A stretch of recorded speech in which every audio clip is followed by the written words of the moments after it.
Hamas ने 20 Israeli बंधक को रिहा किया। ट्रंप का आया इस पर बड़ा बयान। गाजा में हमास ने 20 इजरायली बंधकों को रिहा कर दिया, जिसके जवाब में इजराइल ने भी फिलिस्तीनी कैदियों को छोड़ना शुरू कर दिया।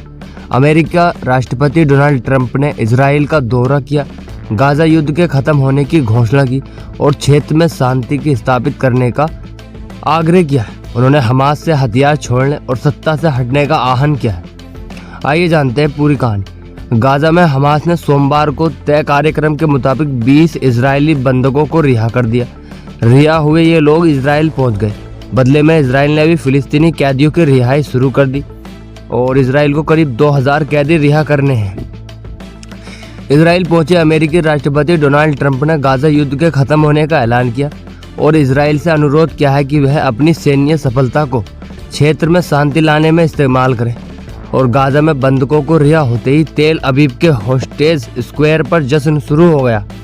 दसियों हजार लोगों ने बंधकों की रिहाई के लिए अमेरिकी राष्ट्रपति ट्रंप का आभार जताया। यह लगभग वही समय था जब ट्रंप का विमान एयरफोर्स वन होस्टेज स्क्वायर के ऊपर से गुजरते हुए नजदीक स्थित बेन गुरियन अंतर्राष्ट्रीय हवाई अड्डे पर उतरा था। ट्रंप की शांति योजना के मुताबिक इजराइल ने फिलिस्तीनी कैदियों को रिहा किया और बंधकों की रिहाई में घंटों पहले हजारों लोग गाजा के नजदीक स्थित इजरायली सेना के रहीम अड्डे के बाहर पहुंच गए थे।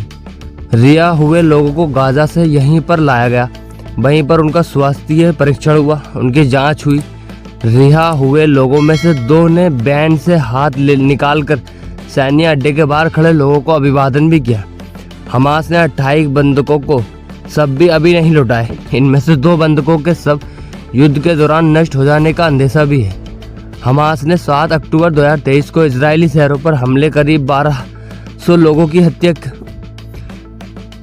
लोगों को जहन्नुम हासिल करा था और 251 लोगों को अगवा कर उन्हें बंधक बनाया था।